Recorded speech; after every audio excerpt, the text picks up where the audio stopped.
ایک ایسا دیوکامت شخص جسے دیکھ کر 80,000 کا لشکر سہم گیا۔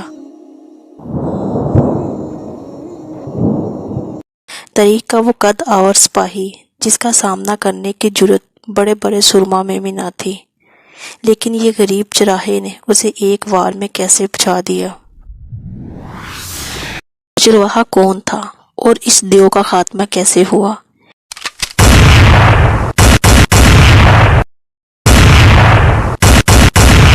قدیم صحیفوں، روایتوں اور تاریخ میں ایسے انسانوں کا ذکر ملتا ہے جو پہاڑوں جیسی قد و قامت رکھتے تھے، جنہیں ہم آج جوائنٹ کہتے ہیں، جن میں قوم عاد، اج بن آنک، جابرین اور نافلیم جیسے نام مشہور ہیں۔ یہ دیو دراصل کوئی الگ مخلوق نہیں بلکہ انسانوں کی طرح قد و قامت اور بناوٹ کے مالک تھے۔ بعض لوگوں نے لکھا ہے کہ یہ دیو ہیکر لوگ دراصل کسی مخلوق اور انسان کے باہمی تعلق سے پیدا ہوئے تھے۔ انہی جائنٹ میں ایک نام جالوت کا بھی ملتا ہے، جس کا ذکر قرآن مجید میں تفصیل سے موجود ہے، جبکہ بائبل میں اسے گوت کے نام سے پکارا گیا ہے۔ جالوت کے متعلق جاننے سے قبل ہمیں یہ جاننا ہوگا کہ بنی اسرائیل کے حالات حضرت موسیٰ علیہ السلام کے بعد کیسے تھے۔ بنی اسرائیل کا نظام یوں چلتا تھا کہ ہمیشہ ان لوگوں میں ایک بادشاہ ہوتا تھا جو ملک کے نظام کو چلاتا تھا، اور ایک نبی ہوتا جو نظام شریعت اور دین امور کی ہدایت و رہنمائی کیا کرتے تھے۔ اور دستور یوں چلتا تھا کہ بادشاہی یہودا ابن یعقوب کے خاندان میں رہتی تھی اور نبوت لادی بن یعقوب کے خاندان میں ہوتی تھی۔ لیکن ایک زمانہ ایسا آیا کہ بنی اسرائیل میں کوئی بادشاہ نہیں تھا۔ اس وقت ان میں حضرت شمعون علیہ السلام نبوت کے عہدے پر فائز تھے۔ اس وقت بنی اسرائیل کے پڑوس میں ایک باربت قوم آباد تھی جسے کنانی اور امالکا کہتے تھے۔ انہوں نے بنی اسرائیل کے علاقوں میں لوٹ مار اور حملے کرنے شروع کر دیے۔ یہ باربرتی قوم فلسطین اور مصر کے ساحلی علاقوں میں آباد تھے۔ ان کا ایک سردار تھا جس کا نام جالوت تھا۔ جالوت نے بنی اسرائیل سے زمینیں چھین کر ان کو مغلوب کر دیا تھا۔ ان کے بڑے بڑے سرداروں اور صالحین کو قید کر دیا۔ بنی اسرائیل سے خروج وصول کیا کرتا تھا۔ قوم امالکا نے تابوت سکینہ بھی بنی اسرائیل سے چھین لیا، جو یہودیوں کے لیے ایک بابرکت صندوق تھی۔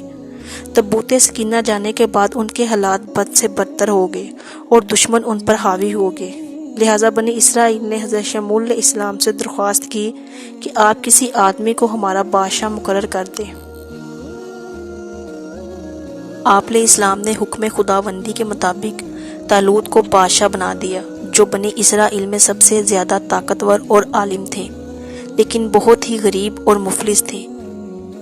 چمڑا پکا کر اور بکریوں کو چرا کر زندگی بسر کیا کرتے تھے۔ اس پر اسرائیل کو اعتراض ہوا کہ طالوت شاہی خاندان سے نہیں ہے، لہٰذا کیسے ہمارا بادشاہ ہو سکتا ہے؟ اس سے زیادہ تو بادشاہت کے حقدار ہم لوگ ہیں، کیونکہ ہم شاہی خاندان سے تعلق رکھتے ہیں۔ بنی اسرائیل کے ان تنازعات کا جواب دیتے ہوئے حضرت شمعون علیہ السلام نے فرمایا، اللہ تعالیٰ نے اسے تم پر چن لیا ہے اور اسے علم اور جسم میں کشادگی عطا کی ہے، اور اللہ اپنا ملک جسے چاہے اسے دے، اور اللہ بہتر جاننے اور علم والا ہے۔ اس کی بادشاہی کی نشانی یہ ہے کہ تمہارے پاس تابوت سکینہ آ جائے، جس میں تمہارے رب کی طرف سے دلوں کا چین ہے۔ لہذا طالوت کے بادشاہ بننے کے بعد فرشتے اللہ کے حکم سے اس تابوت کو بنی اسرائیل کے پاس لے آئے، جس سے لوگوں کو ان کی بادشاہت اور نبی کی سچائی کا یقین ہو گیا۔ بادشاہ بننے کے بعد حضرت طالوت نے بنی اسرائیل کو جالوت کے خلاف اٹھ کھڑے ہونے کی دعوت دی۔ جب طالوت نے بنی اسرائیل کے لشکر کو لے کر اس ظالم جالوت سے مقابلے کے لیے بیت المقدس سے روانہ ہوئے تو ان کے لشکر کی اس طرح آزمائش ہوئی کہ راستے میں انہیں ایک نہر ملا۔ یہ نہر اردن اور فلسطین کے درمیان واقع تھی۔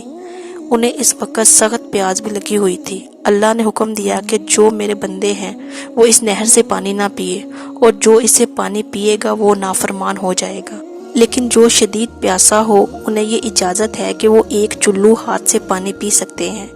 اس سخت گرمی میں پانی سامنے ہونے کے باوجود وہ دل بھر کے پانی نہ پی سکے۔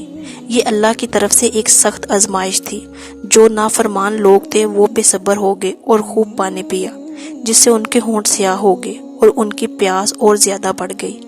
انہوں نے قوم عمالقہ سے لڑنے کی ہمت بھی کھو دی، جبکہ فرما بردار بندوں نے اللہ کے حکم کے مطابق صرف ایک چلو پانی پیا۔ یہ ایک چلو پانی ہی ان کے لیے کافی ہو گیا اور ان کی پیاس بجھ گئی۔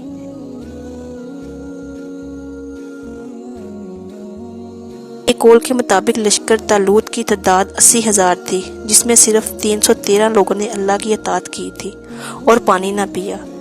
اس مناسبت سے نبی صلی اللہ علیہ وآلہ وسلم نے غزوہ بدر میں صحابہ سے فرمایا تھا کہ ہماری تعداد حضرت طالوت بادشاہ کے لشکر کے جیسی تھی، جس نے آپ کے ساتھ نہر پار کی اور دشمن پر غلبہ پایا تھا۔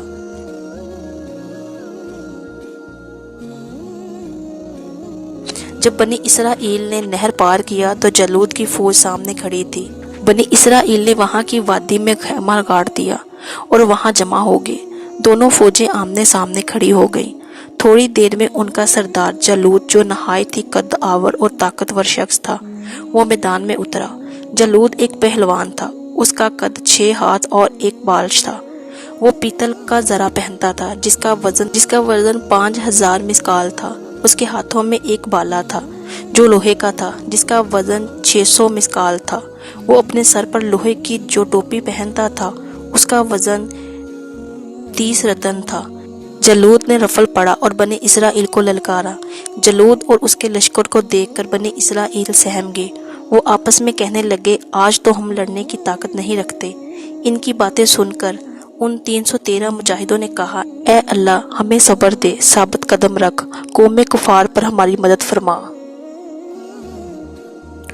جب دونوں فوجیں میدان جنگ میں لڑنے کے لیے تیار ہو گئیں تو حضرت طالوت نے اپنے لشکر میں اعلان کر دیا کہ جو بھی جالوت کو قتل کر دے گا، میں اپنی بیٹی کا نکاح اس کے ساتھ کر دوں گا اور اپنی آدھی سلطنت بھی اسے عطا کروں گا۔ یہ فرمان سن کر حضرت داؤد علیہ السلام آگے بڑھے، جو ابھی بہت ہی کم عمر اور کمزور تھے۔ ان کی غریبی اور مفلسی کا یہ عالم تھا کہ بکریاں چرا کر اور اس کی اجرت سے گزارا بسر کیا کرتے تھے۔ جب جالوت نے ایک کمسن بچے کو اپنے مقابلے میں دیکھا تو کہنے لگا، چلا جا، میں تجھ سے لڑنا پسند نہیں کرتا۔ حضرت داؤد نے فرمایا، لیکن میں پسند کرتا ہوں کہ تم میرے ہاتھوں قتل ہو جاؤ۔ داؤد علیہ السلام کو گلیل کے ساتھ پتھر پھینکنے میں کافی مہارت حاصل تھی۔ حضرت داؤد نے پتھر کو اپنی گلیل میں رکھا اور بسم اللہ پڑھ کر اسے جالوت کی طرف چلایا۔